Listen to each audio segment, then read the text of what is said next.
नमस्कार. आपल्या यूट्यूब चॅनलमध्ये तुम्हा सगळ्यांचं पुन्हा एकदा स्वागत आहे. आपण बघत आहोत या ठिकाणी स्मार्ट पॅरेंटिंगचे वेगवेगळे टिप्स किंवा सुसह्य पालकत्व करण्यासाठी आपल्याला नेमक्या कोणत्या गोष्टी आवश्यक आहेत त्यातली एक महत्त्वाची गोष्ट ती म्हणजे शिक्षणातली वाढती डिजिटल दरी. शाळेतल्या अभ्यासाची उजळणी असो वा खोलात जाऊन एखाद्या विषयाची माहिती मिळवणं असो, मुलांसाठी शैक्षणिक ॲप खूप महत्त्वाचे ठरत आहेत. पण कुठलंही शैक्षणिक ॲप किंवा त्याद्वारे होणारं डिजिटल शिक्षण हे पूर्णतः शिक्षकांची किंवा शाळेची जागा घेऊ शकत नाही. हे जरी सत्य असलं तरीही कोरोनामुळे डिजिटल माध्यमांचं महत्त्वही अधोरेखित झालं आहे. शाळेतल्या अभ्यासाची उजळणी असो वा खोलात जाऊन एखाद्या विषयाची माहिती मिळवणं, मुलांसाठी शैक्षणिक ॲप महत्त्वाचे ठरत आहेत. मात्र बहुतांशी शेतकरी, मजूर वर्गातील मुलांना ही महागडी ॲप परवडतात का? त्यासाठी दूरसंचार जाळं सर्वदूर आहेत का? हा अभ्यासक्रम अधिकाधिक विद्यार्थी केंद्रित कसा करता येईल? अशा अनेक प्रश्नांचा विचार व्हायला हवा. तरच आधुनिक भारतातील डिजिटल पिढी घडली जाईल. डिजिटल शिक्षण हा शब्द ऐकला की पटकन मनात येतं ते म्हणजे संपूर्ण भारतात हे शक्यच नाही. कारण सर्व मुलांकडे मोबाईल नाहीत, इंटरनेट नाही. कोरोनाच्या आधीसुद्धा डिजिटल शिक्षण होतं का? तर होतं. पण अशा वर्गांसाठी ज्यांना ते परवडत होतं आणि माहितीसुद्धा होतं. कोरोना आल्यामुळं हे सगळं चित्रच बदलून गेलं. झूम हे नाव देखील माहिती नसणारे शिक्षक झूमच्या माध्यमातून सहजपणे शिकवायला लागले. सर्व मीटिंग झूम वा गुगल मीट अशा डिजिटल माध्यमांचा वापर करून व्हायला लागल्या. भारतामध्ये घराघरात मोबाईलचं प्रमाणही वाढलं. दरवर्षी प्रकाशित होणारा असरचा अहवाल हा शैक्षणिक क्षेत्रामध्ये काम करणाऱ्या प्रत्येक दिशादर्शक आणि डोळे उघडणारा देखील असतो. याच अहवालासाठी विद्यार्थ्यांमधील डिजिटल जागरूकता आणि कौशल्य यावरील निरीक्षण अभ्यासता येतात. 2022च्या असरच्या अहवालानुसार 2018 ते 2022 दरम्यान ग्रामीण भागातील स्मार्टफोन जवळ असणाऱ्यांची संख्या 36% 75% वाढली. नुकत्याच प्रकाशित झालेल्या 2023च्या असरच्या सर्वेक्षण केल्यानुसार 90% कुटुंबाकडे स्मार्टफोन होते. सर्वेक्षण केलेल्या मुलांपैकी जवळपास 95% मुलगे आणि 90% मुली स्मार्टफोन वापरू शकत होते. डिजिटल कामामधली यांची कामगिरी सुधारलेली आढळली. जर इतक्या मुलांकडे मोबाईल उपलब्ध आहेत असं असलं तर त्यांच्यापर्यंत तरी उत्तम दर्जाचं आणि स्थानिक संदर्भ असलेलं पुस्तक किंवा गुणवत्तापूर्ण शिक्षण पोहोचत आहे का?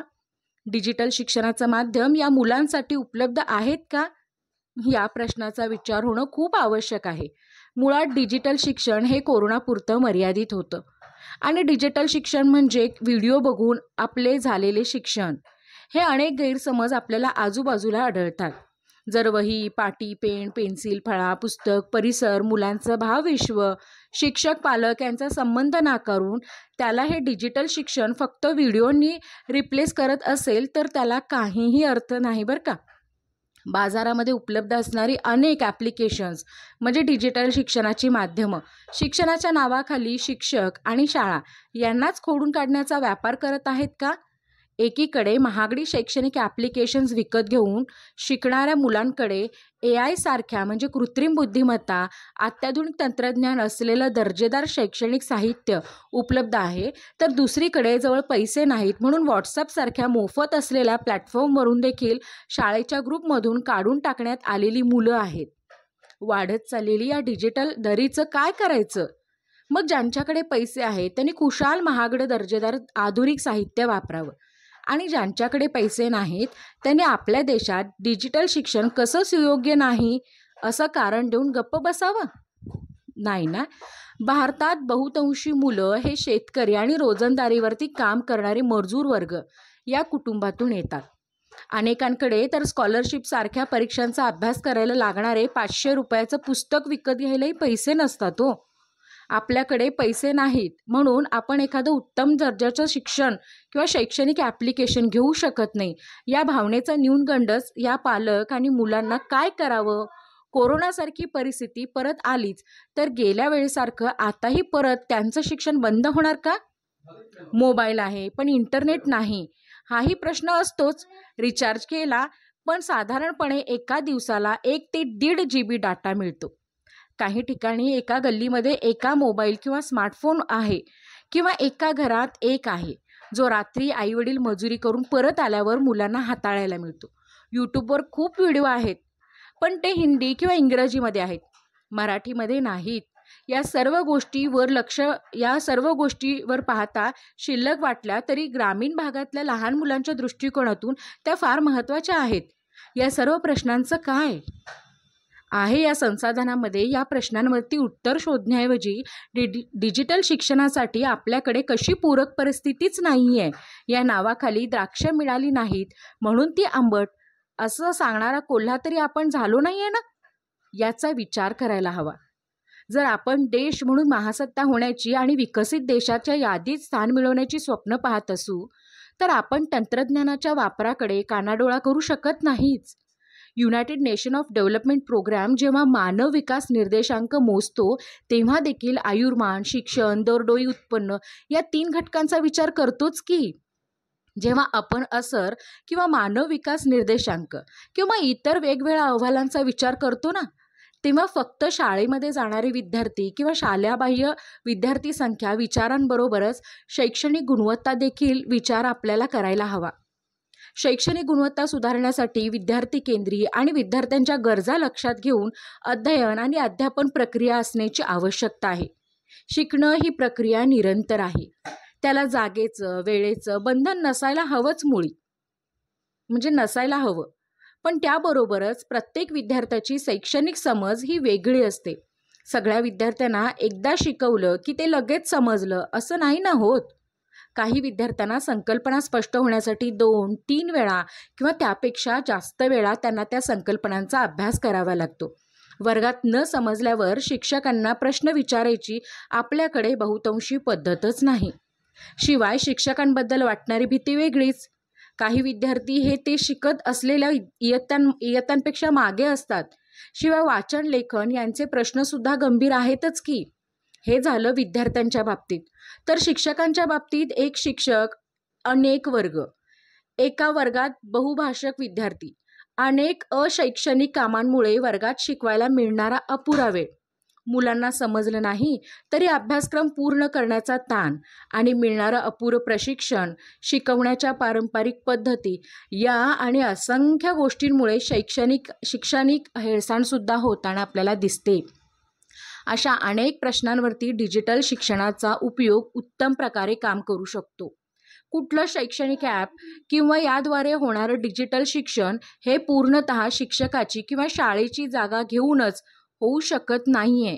ते करूही नाही हे सत्य आहे. तरीही अतिसामान्य किंवा सामान्य आर्थिक परिस्थितीमधून येणाऱ्या बहुसंख्य मुलांनाही योग्य प्रकारात डिजिटल शैक्षणिक संसाधन उपलब्ध असावीत याचा विचार मात्र नक्की व्हायला हवा. शिक्षणाची कुठली पद्धत योग्य अयोग्य यापेक्षा मुलांच्या मनात येणाऱ्या न्यूनगंडाच्या भावनेचं काय हा प्रश्न जास्त महत्त्वाचा आहे. भारतात एडटेक म्हणजे एज्युकेशन टेक्नॉलॉजी उद्योगाचं मूल्य 2020 मध्ये $750 दशलक्ष इतकं होतं आणि 39.77% CAGR सह संयुक्त वार्षिक वाढीचा दर 2025 पर्यंत $4 अब्ज पर्यंत पोहोचण्याची अपेक्षा आहे. याचा अर्थ आपल्या देशात पैसे असतील तर आणि तरच उत्तम दर्जाचं शिक्षण हे समीकरण आता शाळा नव्हे तर डिजिटल शिक्षणाच्या बाबतीत सुद्धा खरं ठरतंय का काय? अर्थात या शर्यतीत जाणीवपूर्वक बाहेर असलेले काही शैक्षणिक प्लॅटफॉर्म आहेत. ते विद्यार्थ्यांना उत्तम दर्जाचं शैक्षणिक संसाधन उपलब्ध करून देण्यासाठी धडपडत आहेत. खान अकॅडमी, त्याच्यानंतर युडेमी स्कूल, त्याच्यानंतर रीड टू मी यासारख्या काही मोजक्या मोफत दर्जेदार शिक्षण उपलब्ध करून देणाऱ्या प्लॅटफॉर्म्समुळे कितीतरी मुलांचे मिळून अब्जावधी रुपये वाचले असतील. ते कदाचित त्यांच्या आवडीचंच शिकता यावं म्हणून मोजावे लागले असते. मोफत शैक्षणिक डिजिटल प्लॅटफॉर्म उपलब्ध असल्यानं तुमच्या आयुष्यामध्ये काय फरक पडला हे जेव्हा विद्यार्थ्यांना विचारलं तेव्हा बीडमधल्या डोंगरकिन्हा या ऊसतोडीत कामगाराच्या छोट्याशा गावातल्या अतिश म्हणाला, गावाकडे वर्षाला 8 ते 10 हजार रुपये मला ट्युशनला द्यावे लागत असे, पण आम्ही एका गल्लीतल्या 10वीच्या 8 मुलांनी एका मोबाईलवरती अभ्यास करून लाखभर रुपये वाचवले बरं का. तेही दिवसभर मजुरीचं काम करून, रात्री अभ्यास करून. पुण्यातल्या मुळशी गावातील रेखा काकू म्हणतात, माझी मुलगी खूप हुशार. ती म्हणाली की स्कॉलरशिपच्या परीक्षेला बसायचंय. कशीबशी मजुरी करून पैसे जमा केले आणि 500 रुपयाचं पुस्तक घेऊन दिलं. आता दुसरं काही घ्यायला पैसे नव्हते, तेव्हा तिनं फ्री ॲपवरून अभ्यास करून परीक्षा दिल्या. जळगावच्या एका छोट्या गावात राहणारी पाचवीतला ऋषिकेश सांगतो, एक दिवस असेच स्कूलवरती अभ्यास करत असताना मला परिसर अभ्यास या विषयाचं माझे कुटुंब माझे घर हा धडा दिसला. मला तो खूप आवडला. त्यातल्या सरांचा व्हिडिओ छान होता. त्यांनी सांगितल्याप्रमाणे मी आता घरातला कचरा होऊ देत नाही. माझा जो काही पसारा असतो तो मी स्वतः आवरतो. घरी मी कचऱ्याचे 2 डबेही केले आहेत. एकामध्ये ओला आणि दुसऱ्यामध्ये सुका कचरा टाकतो. उर्दू माध्यमात शिकणारी बेलापूरची खतीजा म्हणते, जो स्कूल में पढ़ाते हैं वो इसमें फिर से रिवीजन हो जाता है. मेरा फेवरेट सब्जेक्ट उर्दू मैथ्स है. उर्दू हमारी ज़बान है और मैथ्स हल करने के लिए अच्छा लगता है. अशा पद्धतीने शिक्षण कुण्या एका वर्गाची मक्तेदारी नाही आणि नसायलाही पाहिजे. यासाठी अनेक बाजूंनी प्रयत्न होणे आवश्यक आहे. वाढत्या तंत्रज्ञानाच्या युगात आपल्या आजूबाजूची शैक्षणिक, सामाजिक परिस्थिती आणि आर्थिक परिस्थिती लक्षात घेऊन आपल्या पुढं असणारी मुबलक शिक्षण संस्था, भाषा मोफत आणि स्थानिक संदर्भ असलेली शैक्षणिक संसाधनं, शाळेची शैक्षणिक गुणवत्ता आणि शिक्षक प्रशिक्षण अशा अनेक बाबी लक्षात घ्यायला हव्यात. सावित्रीबाई ज्योतिबांनी सुरू केलेली मोफत शिक्षणाची चळवळीला परत जिवंत करण्याची गरज लक्षात घेऊन नवनवीन येणारे प्रश्न नव्या पद्धतीनं सोडवणं हे सुद्धा तितकंच गरजेचं आहे, नाही का? म्हणजे या ठिकाणी आपल्याला प्रयत्न न करता काहीही गोष्टी शिकता येणार नाहीत. याचाच अर्थ शिक्षकांनीही लक्षात घेणं फार गरजेचं आहे. जो अपडेट राहणार नाही तो कालबाह्य होणार आहे. मग तुमच्याकडं कितीही ज्ञान असलं, तुमच्याकडे किती जरी स्किल असला तरीसुद्धा त्याचा विद्यार्थ्यांना काहीही उपयोग नाही आहे.